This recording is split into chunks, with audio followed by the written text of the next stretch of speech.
sur Zoom sur la DSN et l'URSSAF, Index Égalité Femmes-Hommes, BDES-E, BS et BDES. Je Bonjour, voilà, pardon. vas-y.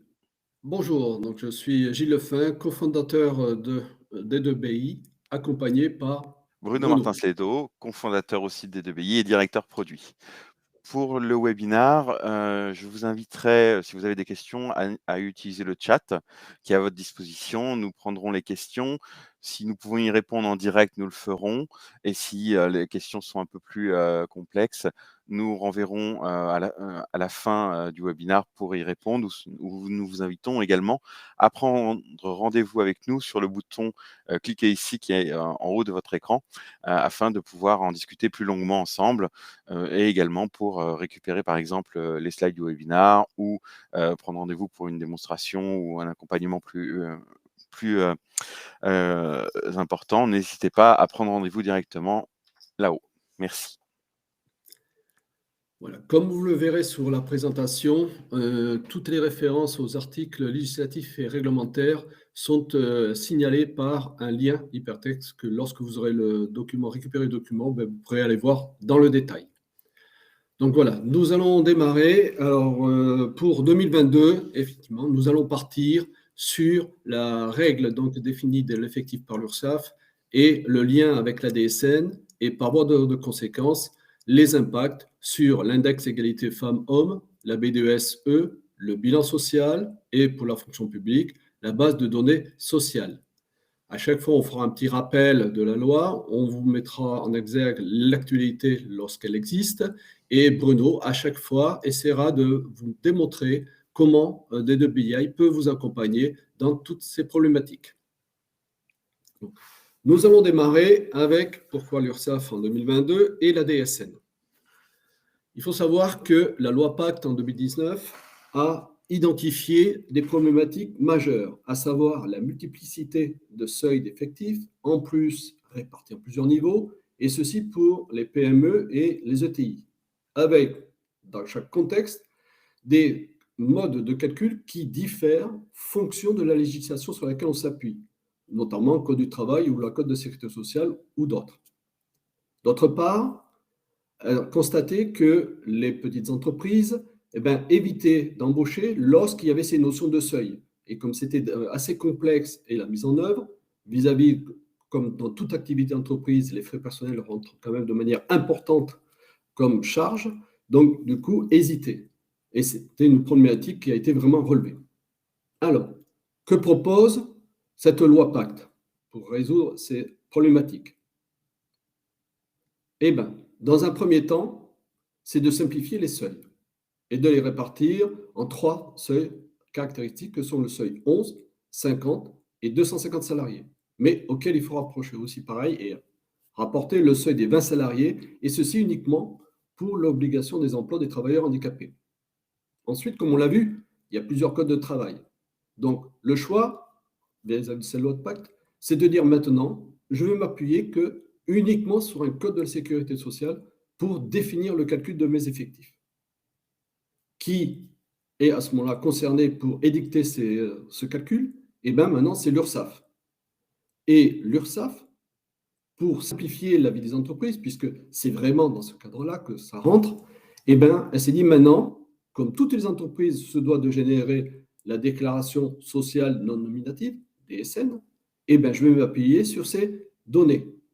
D'où, pour les entreprises, de bien vérifier que l'adéquation entre les données de la paye, calculateur de paye, et les données de la DSN, puisque l'URSSAF maintenant s'appuie exclusivement sur ces données de la DSN. Alors, quelle est la définition de l'effectif retenu? Eh bien, c'est l'EMA. Pour faire simple, effectif moyen annuel, qui est ni plus ni moins qu'une somme d'effectifs moyens calculés mensuellement. Qui est concerné? Tous les salariés, et ceci pour tout type d'entreprise, qu'elle soit privée ou publique.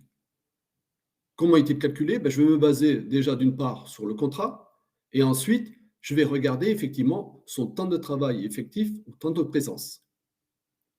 Après, comme vous devez le savoir, à partir de 2021, dans le cadre du transfert de la DOTH à l'URSSAF, l'URSSAF a donc déterminé des effectifs supplémentaires. Donc toujours pareil sur la base de l'AMA, mais pour l'obligation d'emploi des travailleurs handicapés, pour les bénéficiaires d'obligation d'emploi des travailleurs handicapés et pour la spécificité de l'ECAP.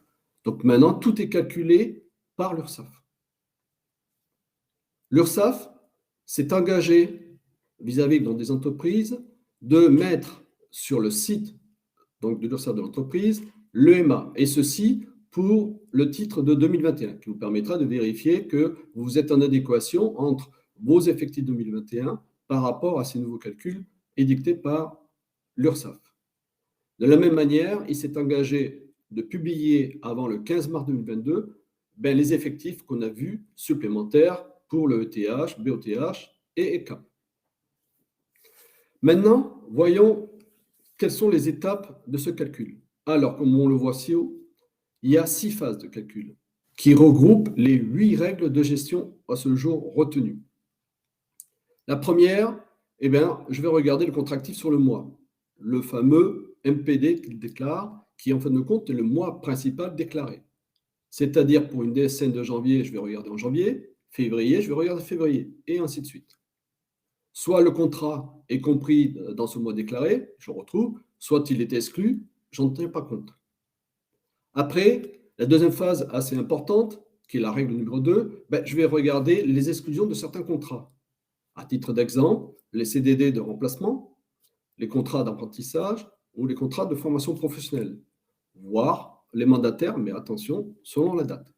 Il faut savoir qu'à un niveau de cette règle 2, qui est la plus complexe, j'ai 30 sous-règles qui déterminent toutes ces règles d'exclusion. Ensuite, comme on l'a vu, je suis dans le contrat, d'accord. Je vais regarder mon contrat et la couverture qu'il a par rapport au mois de déclaration principale. C'est-à-dire, soit il couvre tout le contrat et je suis à 1, soit par contre, je rentre et je sors en cours de mois, et là, j'aurai forcément un coefficient de proratisation à faire. Ensuite, l'autre phase, et là, on a des spécificités. Parce qu'il y a un décompte qui va se faire effectivement, temps de travail, temps plein, temps partiel. Et là, on va regarder, selon la règle 4, uniquement pour les règles de valorisation dans le cadre du privé. Et les fonctionnaires, comme je l'ai dit tout à l'heure, les fonctionnaires sont concernés maintenant, et vous avez des traitements particuliers qui sont la règle 5 et 6, et 6 encore étant très particulier, puisque c'est des fonctionnaires avec la notion de temps non complet. La avant-dernière phase, qui est la possibilité de surpondération. L'URSSAF a donc défini que maintenant, tout bénéficiaire d'obligation d'emploi de travailleur handicapé pour un salarié ayant au minimum 50 ans, vous aurez la possibilité d'avoir un coefficient majoré de 1,5. Et à la fin, on va faire le calcul général qui là est associé, attention, au contrat. C'est vraiment le contrat qui va porter l'information du calcul de l'effectif. Voilà, pour ces phases-là. On a deux petites questions par rapport à donc la disponibilité des effectifs calculés par l'URSSAF. Donc c'est déjà en place normalement pour 2021, hein, c'est bien ça, Gilles, tu confirmes. Oui. Et est-ce qu'ils sont historisés, ces indicateurs? Alors, le gros problème sur l'URSSAF, comme on l'a évoqué, je n'ai pas d'informations qui décrit comme quoi ils sont historisés. Donc, le mieux, c'est de l'historiser vous-même de votre côté. C'est vrai que l'URSSAF toujours met à jour, par exemple, toujours ce calcul d'effectifs. Il a évolué encore au 31 janvier 2022. Donc, le retrouver l'historique, c'est vrai que je n'ai pas trouvé. Donc, précaution, essayez de le mémoriser. Comme on le verra tout à l'heure sur le slide suivant, justement, sur les mises à disposition, Bruno. Voilà. On a, c'est les impacts. C'est vrai que je peux répondre en avance de phase. On a l'EMA qui sera donc disponible pour l'année 2021, et l'URSSAF s'est engagé à mettre à disposition des entreprises l'EMA. Et à partir du 15 mars, comme on l'a vu précédemment, tout leur calcul d'effectifs sur BOTH, ce qui vous permettra de le vérifier. Mais comme on l'indiquait, mémorisez-le. Je ne suis pas sûr qu'ils le mémorisent sur leur site. Maintenant, quels sont les impacts? On a pris les principaux En termes de déclaratif, ben, vous devez savoir que maintenant la DOTH est exigible en avril 2022 sur la DSN avec un paiement au mois de mai. Là aussi, il faudra tenir compte de l'EMA et du calcul de l'EMA de l'ETH. Et vous avez aussi la contribution de formation professionnelle et taxe d'apprentissage qui sera exigible là avec la DSN de février, sachant que là aussi, cette contribution intervient encore le calcul de l'EMA. Alors, en termes de paye, j'ai cité que les deux premiers, parce que c'est les plus importants peut-être, ils avaient toute une liste après par la suite sur le lien.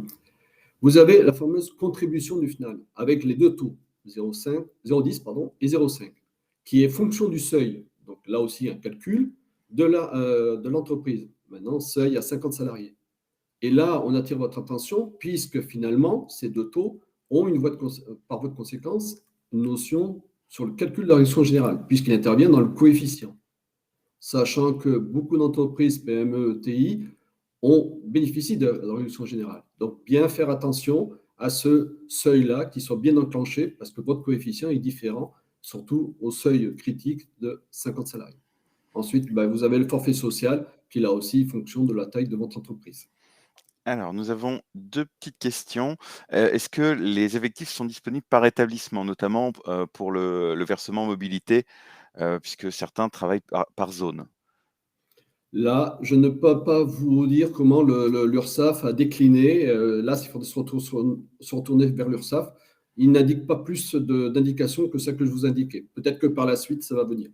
On va voir comment D2BI pourrait vous aider sur cette partie-là. Et j'ai une autre question. Les structures à vérifier au niveau de la DSN. Alors, je vais prendre la Alors, question. attends, Bruno, Vas-y. si vous permettez, posez la question, prenez un rendez-vous, parce que là, on va descendre dans la DSN. Je ne suis pas rentré dans les rubriques. Vous avez vu les 8 règles de calcul qui sont très complexes. Si vous voulez poser la question, prenez un rendez-vous et on vous donnera cette précision. Tout à fait. Merci, Gilles. Alors, on passe Alors maintenant, voilà, on va vous proposer, Bruno, qu'est-ce qu'on peut de bien vous proposer dans cet accompagnement? Tout à fait. Alors, avec nos différents produits, nous proposons justement de pouvoir suivre ces effectifs, à travers donc, des applications d'analyse ou du reporting. Je vais vous partager rapidement mon écran là-dessus pour vous montrer un exemple. Ici, vous avez notre, application de pilotage des effectifs avec la feuille de synthèse où vous pouvez voir notamment cette notion d'historique. C'est, l'historique complet en fait, de l'ETP, donc sécurité sociale, donc calculé avec les règles de l'EMM, mais également l'effectif physique présent ou le TP contractuel qui est quelque chose de beaucoup plus lié Opérationnel. opérationnel. Voilà. Et vous avez bien sûr d'autres indicateurs, hein, taux de féminisation senior turnover, la répartition par établissement, ce qui a été demandé tout à l'heure, mais également par une zone géographique si besoin est. Donc là, on n'avait que l'année 2021, mais on peut avoir cette information sur plusieurs années. Si on sélectionne par exemple, voir l'évolution sur 2-3 ans, afin de voir un petit peu comment évoluent nos effectifs. Et tout ça est calculé à partir de la DSN, donc avec les règles également qui ont été citées, données par l'URSSAF, notamment pour le TP sécurité sociale. Donc ça vous permet vraiment d'avoir ce recul et de vérifier si ces chiffres sont là. Hop, je vais rebasculer. Ah, on a perdu le, PowerPoint. Bon, quelques petits soucis Voilà, c'est bon. techniques. Excusez-moi. Il y avait une dernière petite, question. Donc l'URSSAF peut-il donner le détail des calculs de l'EMA? Donc ça, vous avez, dans nos slides, vous avez un lien, où vous avez vraiment toutes les règles qui sont prises par l'URSSAF, mais bon, vous avez les 30 règles d'exclusion plus les règles de calcul qui sont assez complexes. Donc n'hésitez pas à prendre rendez-vous, on pourra regarder ça avec vous, si c'est nécessaire. Concernant l'EMA fourni par l'URSSAF, si vous n'êtes pas d'accord avec le calcul, il y a une première chose à voir, c'est de vérifier ce qui a été déclaré dans la DSN. Donc là, on peut vous aider sur ces éléments-là, puisqu'en fait, eux, ils appliquent clairement leurs règles dans ce calcul-là. Alors, en complément, une question a déjà été posée par nous à l'URSSAF, puisqu'il y a une règle qui nous surprend un petit peu, mais où intervient un peu la notion de proratisation du SMIC, pour lequel, effectivement, ça nous a surpris. À ce jour, nous n'avons toujours pas la réponse. Il est vrai que, pareil, quand on pose vis-à-vis du site, après, il faut le remonter, parce qu'ils ont effectivement des organisations hiérarchiques. jusqu'à certainement la responsable de la gestion de l'effectif via la DSN. Mais bon, une fois qu'on sera arrivé, on pourra vous dire quel est le chemin à suivre. Juste une précision que Bruno a peut-être pas sur l'appli, c'est que pour chaque salarié, on a identifié la règle. Donc, comme dit la question, si on n'est pas d'accord, vous pouvez vérifier à l'aide d'un outil la règle qui lui a été appliquée. Voilà. Donc, nous allons passer maintenant à l'index égalité femmes-hommes et le lien avec la DSN et son impact. Alors, un petit rappel donc de cet index. Pourquoi était-il mis en place, pardon? Eh ben, c'est pour effectivement supprimer les écarts de rémunération entre les femmes et les hommes dans l'entreprise, qui est concerné toutes les entreprises à partir de 50 salariés. Et quand doit-on publier cet indice? Eh ben, en mars, ceci de chaque année, et ceci par contre depuis 2021. Pour les mesures, effectivement, comme vous le verrez un peu plus tard avec Bruno, il est vrai que l'objectif pour toute entreprise est d'obtenir au moins les 75 points, mais si vous attendez la fin de l'année pour arriver à ça, c'est un petit peu dommage. Et à l'aide de notre outil, vous pouvez mois par mois visualiser où vous en êtes afin de mettre un plan d'action dans l'année, vérifier que le plan d'action a fait son effet, puisque la DSN donc forcément va être mis à jour, et derrière votre calcul de points qui vous permet d'être serein d'ici la fin d'année. L'exemple typique, c'est pour tout ce qui est le suivi de retour de congé maternité avec une éventuelle augmentation, disons, dans l'entreprise ou le service, etc., pour lequel vous avez oublié. Et là, eh ben, on va vous alerter. Donc, il est assez facile de suivre mois par mois et de ne pas attendre la fin d'année pour être surpris. C'est ce qu'apporte surtout l'outil des 2BI. Maintenant, voyons, l'impact. Eh bien, comme vous devez le savoir, l'index, le nombre d'index n'est pas forcément le même en fonction de la taille d'entreprise. Entre 50 jusqu'à inférieur à 250, vous en avez 4, et à partir de 150, vous en avez 5. Et comment le règle-t-on? Eh bien, il faut s'appuyer à nouveau sur le MA pour déterminer quel est le seuil de l'entreprise. Maintenant, voyons l'actualité. Alors, tout le monde attend toujours Noël de manière patiente pour avoir des petits cadeaux. Eh bien oui, vous savez que la législation française se permet toujours de faire des évolutions, ça normal, vis-à-vis du social. Eh bien là, on vous a glissé un petit cadeau sous le sapin, qui est cette fameuse loi RIC5 qui est tombée juste le 24-12. Donc au moment où tout le monde fait ses petits cadeaux et regarde sous le sapin. Avec, dans cette loi, l'obligation de publier ceci en mars 2022 pour les entreprises de plus de 1000 salariés sur 3 exercices consécutifs. On va vous demander de publier l'indicateur qui est une proportion de femmes-hommes dans le cadre des cadres dirigeants. Pour information, ce qui va être observé, c'est que la proportion ne doit pas être inférieure à 30%. Voilà. Maintenant, je laisse parler Bruno pour voir ce que peut vous apporter des 2BI. Donc D2BI pour l'index égalité femmes-hommes va permettre justement de pouvoir avoir un précalcul de cet index, toujours à partir de cette DSN, donc du déclaratif finalement officiel. Et pour cela, donc je vais repartager mon écran pour vous présenter 2 cas. Ici, vous avez un exemple avec 2 entreprises, une qui est au-dessus de 250, donc qui a bien donc les 5 indicateurs, point de rémunération, augmentation, promotion, congé mat et top 10 des rémunérations. Et une entreprise de moins de 250 qui, elle, ne comptera donc que pour rémunération, point des augmentations promotion, congé mat et top 10. Ce que propose l'outil, c'est déjà d'avoir par entreprise ou UES ce précalcul fait, donc avec le calcul des points de rémunération, augmentation, promotion, congé mat, adoption, bien sûr, top 10 des rémunérations, la note globale qui est l'addition des 5 notes ou des 4 notes, la note corrigée à partir du décret par rapport notamment à si la population qui est mise on va dire en lumière dans la partie augmentation est la population qui est un petit peu en dessous dans la partie rémunération. Donc ça permet de faire une note corrigée sur les augmentations et ou promotions en fonction de la taille de l'entreprise. La note corrigée qui prend en compte donc cette correction et la note proportionnée également qui permet de ramener une note à 100% à 100 points si cela est nécessaire. Pardon. Et vous avez donc la note proportionnée calculée au-dessus ou en dessous des 75 avec une notification graphique. Les salariés pris, les salariés comptabilisés pris et le TP sécurité sociale, donc calculé à partir de l'EMM, afin de pouvoir savoir si on est en dessous ou au-dessus des 250. On ne s'arrête pas là, puisqu'on permet également, dans une autre feuille à côté, si on choisit un indicateur particulier, d'avoir la liste des groupes qui sont calculables pour cet indicateur-là. Donc, si je choisis par exemple 2021, pour faire simple, on va avoir la liste donc par catégorie socio-professionnelle et tranche d'âge, donc ingénieur cadre 30-39, ingénieur cadre 40-49, la note du groupe qui a été attribuée par rapport au décret, et ça va vous permettre rapidement de voir aussi avec le ratio où est-ce qu'il est nécessaire, par exemple, de mettre un plan d'action en place pour l'année prochaine. Les informations des rémunérations moyennes femmes-hommes mensuelles et annuelles, également le nombre de femmes comptabilisées, le nombre d'hommes comptabilisés dans le groupe et le nombre de salariés comptabilisés dans le groupe complètement, donc hommes plus femmes. Ça va vous permettre de renseigner notamment les informations qui sont demandées dans la nouvelle interface de la Directe pour l'index égalité femmes-hommes. Vous avez également dans le même sens, mais pour les groupes incalculables. Pourquoi un groupe a été exclu de l'index? Eh bien, on va dire déjà les groupes exclus, mais également le pourquoi. Donc ici, effectif insuffisant, on voit bien, on n'a pas de femmes dans le groupe, donc on est en dessous des 3 personnes minimum, donc ce groupe est exclu. Donc ça permet de, si la directe vient faire un contrôle, d'expliquer pourquoi on a exclu ou pas tel et tel groupe.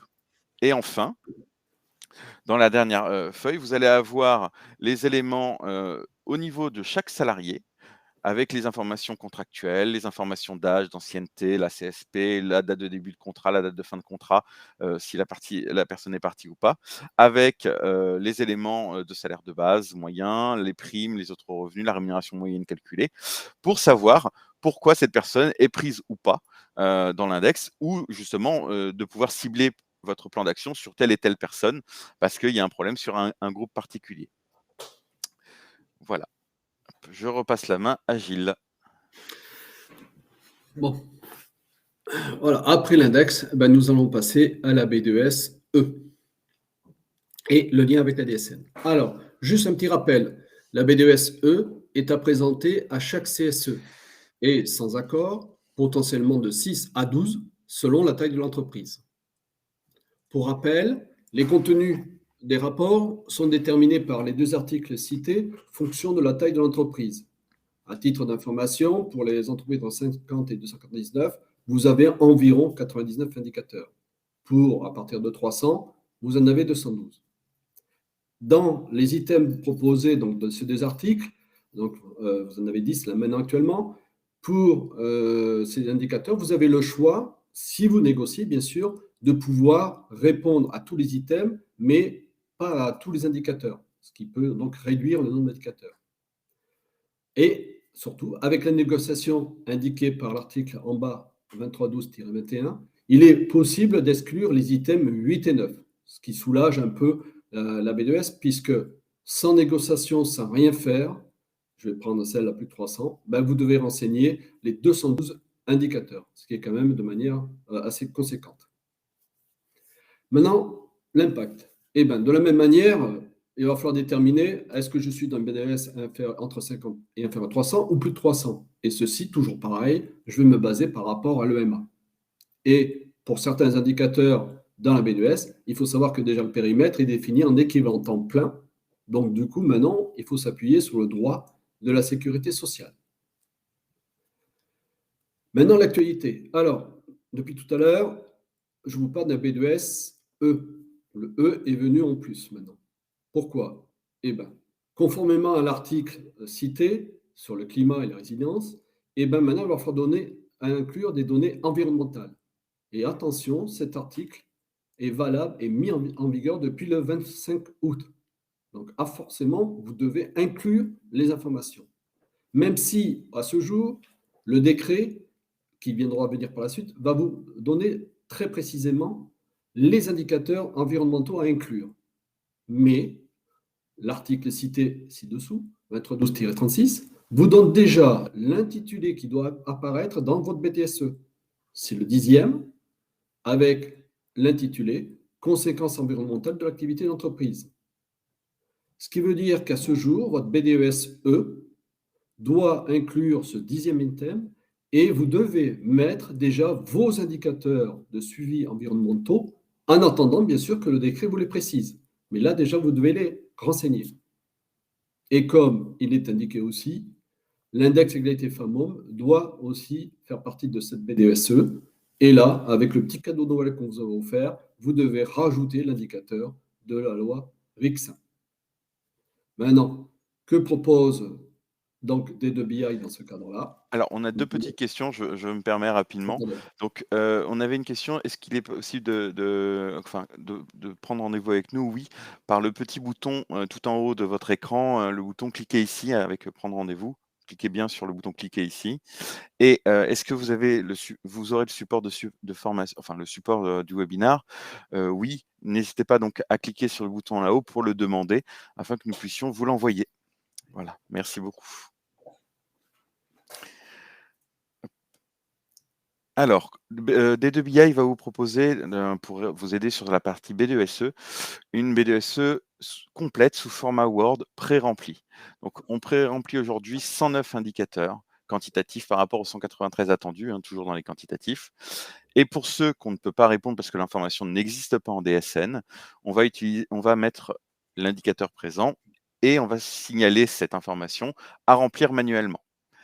Alors, je vais vous présenter rapidement un exemple ici du Word. Donc ici, vous voyez donc sur mon écran un Word qui est présenté ici, base de données économique, sociale et environnementale, avec l'ensemble des éléments qui est attendu juridiquement parlant pour la BDESE, avec, pour rappel, dans chaque grande partie et même petite partie, quel est l'article du Code du travail auquel il fait référence. Vous voyez, hein, on a vraiment tous les items et pas uniquement la partie sociale finalement. On a également la partie économique ici. Et donc, quand on peut pré-remplir, donc c'est pré-rempli avec les informations calculées par D2BI à partir de la DSN. Donc, vous voyez ici par des graphiques, hein, avec un périmètre ETP, on précise le périmètre pour chaque indicateur. Est-ce que c'est le périmètre de l'ETP Sécurité Sociale EMM, non, donc de l'URSSAF. Et le type de comptage qu'on propose, donc soit en ETP Sécurité Sociale, prenant en compte justement une personne qui est à mi-temps, par exemple, ou des effectifs physiques, tout simplement. Donc ça, c'est au choix lors du paramétrage de la B2S. Donc vous voyez, donc on peut remplir en graphique avec des tableaux qui sont assez complets. Et par exemple, ici, vous avez un indicateur qu'on ne peut pas renseigner, puisque l'information n'existe pas en DSN. Eh bien, l'indicateur existe dans le Word. Il est marqué à renseigner manuellement. Et si vous souhaitez le renseigner, vous pouvez mettre deux personnes, par exemple. Vous écrivez vraiment, c'est un Word, vous avez la main dessus.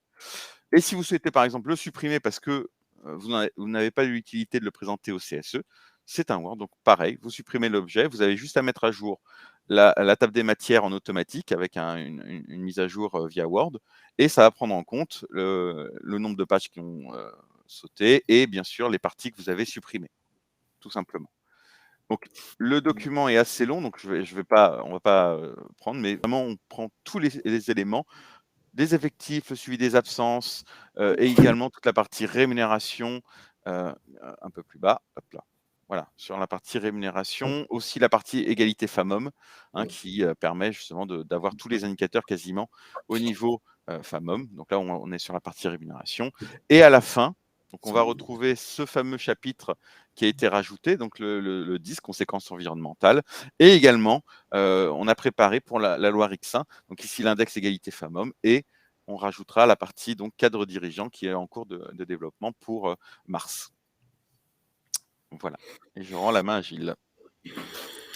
Voilà. Maintenant, nous allons aborder l'autre obligation légale, le bilan social. Parce qu'effectivement, on se pose toujours la question, est-il d'actualité ou pas? Ben oui. Alors, un petit rappel. Toutes les entreprises n'ont pas forcément mis en place un CSE. Et on se doit de pouvoir répondre aux entreprises qui sont encore avec un comité d'entreprise ou un CHSCT, qui, eux, auront l'obligation de définir donc un bilan social, mais pour les entreprises à partir de 300 salariés, selon l'article défini ci-dessus, qui détermine le contenu. Il faut savoir qu'il est abrogé depuis effectivement 2017. Il y a, à titre indicatif, 153 indicateurs, dont environ 144 inclus dans la V2S. Donc, pour ce type de contexte. Pour les autres entreprises qui ont donc mis en place un CSE, il faut noter de manière très importante que l'article 2312-31, qui vient en lieu et place du 2323-24, qui lui-même a abrogé, énonce très simplement que les informations du bilan social doivent être mises à disposition à tous salarié qui en ferait la demande. Et aussi à l'agent de contrôle de l'inspection du travail. Donc, vous voyez que le bilan social est toujours d'actualité. Mais que comprend-il ce bilan social? Eh bien, les articles cités, 2312-29 à 35, vous déterminent l'organisation et les termes de cette obligation. Et là, le bilan social, comme on l'a vu précédemment, n'est plus demandé à partir de 300, mais il est déjà demandé à partir de 50. Entre 50 et 299. Et pour l'article 2312-19 et le tiré 20 pour à partir de 300. Ben oui, parce qu'ils se sont appuyés à ce moment-là sur la B2S. Et dans le cadre ou dans l'autre, vous voyez, ce ne sont ni plus ni moins qu'une extraction de certains items ou rubriques qui sont extraits de la B2SE. À savoir, pour prendre l'exemple entre 50 et 299, le 1A, 2 et 4. Ce qui veut donc dire qu'avec une B2SE que vous avez sous un format, comme on l'indique, Word, vous faites des extractions et comme ça, vous avez un bilan social qui peut être donc présenté, comme on l'indiquait ci-dessus, à salarié ou à l'agent de contrôle d'inspection. Maintenant, voyons l'impact. Eh bien, ça suit un peu la même logique que la B2SE. On a les notions de seuil maintenant qu'on a vu dans le cadre donc, 50 et 300, qui va là aussi, lui, se déterminer par rapport avec l'EMA. Et de la même manière, eh ben, on a certains indicateurs qui sont indiqués en périmètre d'effectif temps plein, donc là maintenant du droit de sécurité sociale, donc de l'EMA. Que propose D2BI, Bruno? Eh bien, D2BI propose également, donc, comme sur la BDESE, un rapport en format Word pré-rempli. Donc, on se base sur les 153 indicateurs qui sont demandés et bien sûr sur le périmètre de l'EMM-EMA. Voilà. On pré-remplit aujourd'hui 69 indicateurs sur ces 145 quantitatifs. Et bien sûr, tous les autres items sont disponibles avec la partie à renseigner manuellement, comme on a pour la B2S. Donc là, si je vous montre rapidement, vous avez donc le même format, un rapport Word, bilan social, avec l'ensemble des éléments qui sont disponibles et le rappel toujours à l'article du Code du travail dont ils font référence. Et ensuite, c'est pré-rempli avec les indicateurs, soit en mode graphique, soit en mode tableau. Voilà. Et bien sûr, toujours, les indicateurs qu'on ne peut pas pré-remplir sont quand même disponibles sur le Word et à renseigner manuellement. Donc ensuite, vous pouvez changer, modifier, supprimer les éléments. Voilà. Voilà. Maintenant, nous allons passer donc à la dernière partie qui concerne la fonction publique. Car une fois, elle aussi, elle a les mêmes contraintes que dans le privé et elle se doit de présenter maintenant une base de données sociale et un rapport social unique. Et on va voir le lien avec la DSN. Alors, dans un premier temps, un premier rappel. Avant cette BDS, il était nécessaire pour les établissements fonction publique donc d'établir un bilan social. Le contenu était défini par les arrêtés ci-dessus nommés. Il faut savoir que ce bilan social effectivement a été d'actualité jusqu'à peu près 2021. Maintenant, en termes d'actualité, pardon, excuse-moi, l'impact déjà. Bon, l'impact, effectivement, en regardant bien les premiers indicateurs de la base de données sociale, et là, il est clairement dit, par rapport à la BDSE, le premier indicateur doit être donné en équivalent temps plein. Donc, forcément, droit de la sécurité sociale, avec prise en compte des règles 5 et 6 qui sont spécifiques aux fonctionnaires. Et le deuxième indicateur, là, c'est l'effectif physique. Il y a vraiment bien cette distinction qui est demandée dès les premiers indicateurs de la base de données sociale, ce qui n'est pas le cas dans la B2SE. D'où l'impact. Maintenant, quelles sont l'actualité? Alors, c'est vrai que la fonction publique est assez complexe.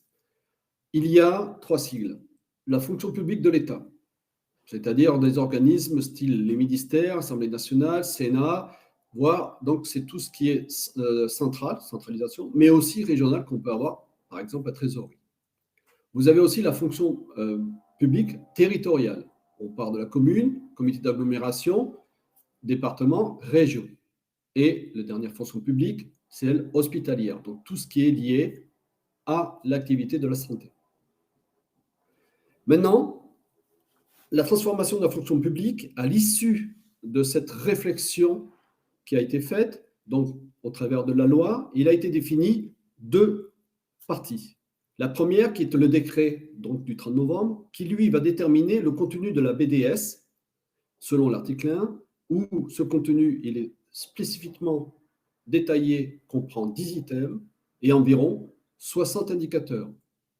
Ces indicateurs, 60, doivent être déclinés systématiquement par genre, déjà, et avec des croisements. Ce qui veut donc dire qu'on est bien au-delà des 60 indicateurs lorsqu'on fera la somme de toutes ces complexités de croisement. Qui est concerné?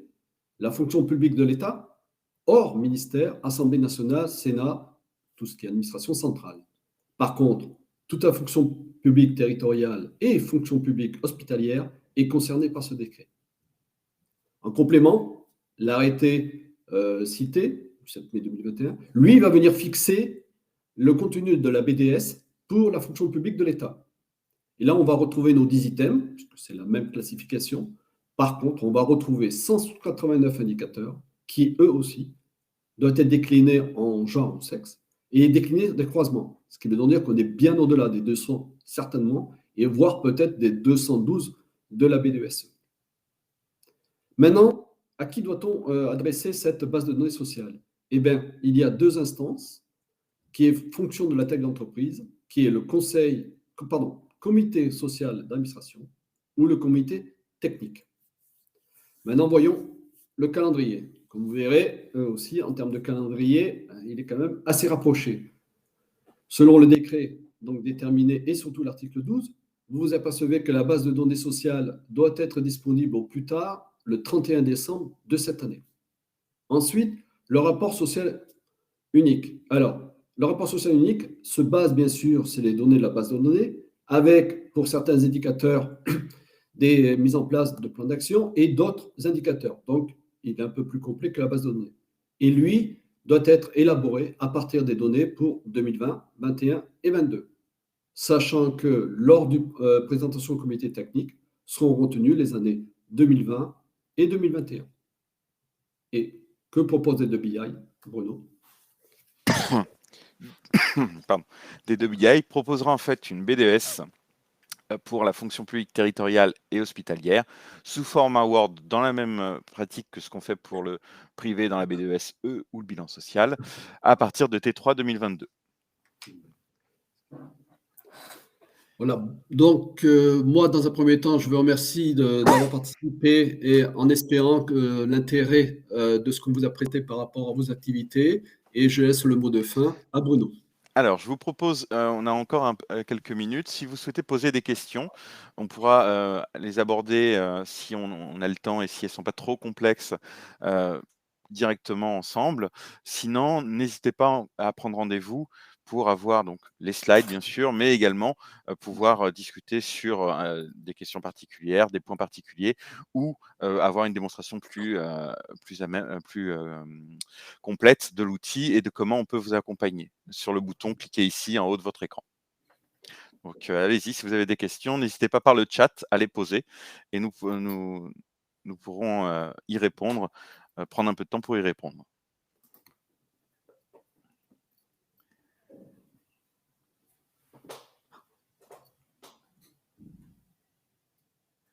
Alors, nous avions une question sur les différents ETP. Je crois que c'était ça au début. Alors, les EMA, EMM, comment ils sont définis? Donc, on a un petit peu de temps.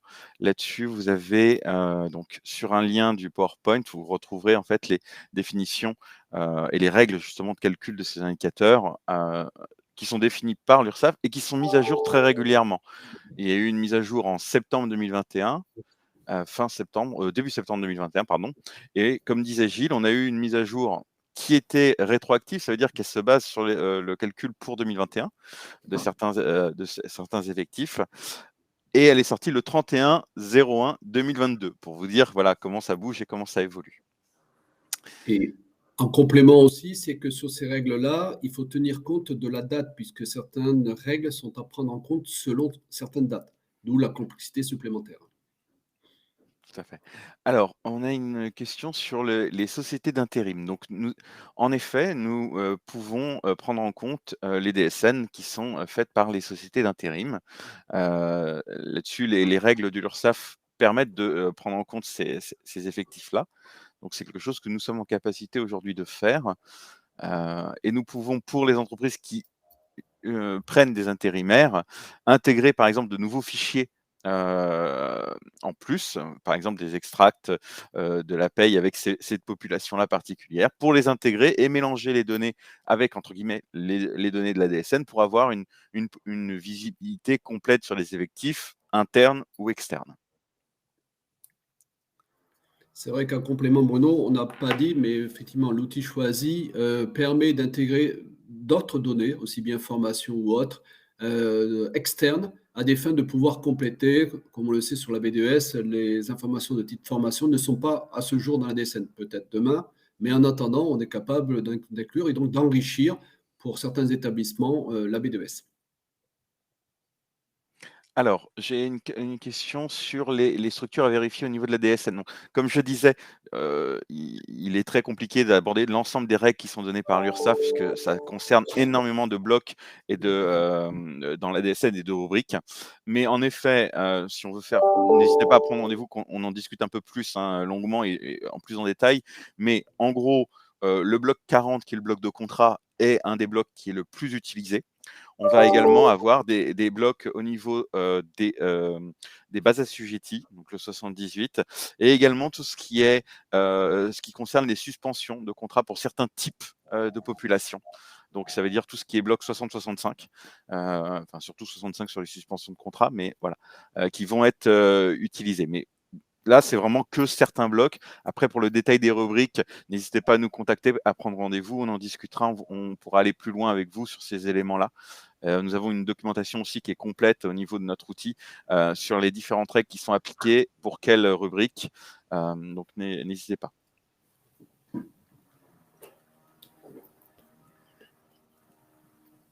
D'autres questions?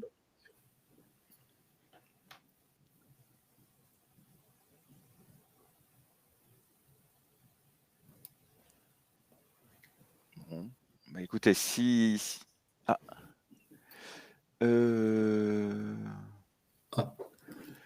Ah, où peut-on prendre rendez-vous en dehors du bouton présent? Alors, vous avez également notre site web qui est indiqué ici, d2bi.fr. Vous pouvez vous y rendre et retrouver toute une partie des informations, nos news, nos actualités, une présentation rapide de nos produits. Et vous avez dans ce portail également la possibilité de prendre rendez-vous directement à travers les boutons prendre contact ou contactez-nous.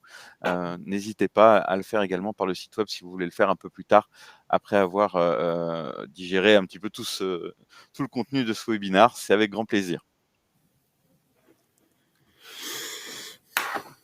Voilà, nous avons voulu effectivement brosser le plus large possible toutes les obligations légales, donc et les articles sans référence. C'est vrai que c'est très lourd et très condensé, mais au moins vous avez là toutes les informations utiles et nécessaires pour être, je dirais, de niveau d'un point de vue réglementaire.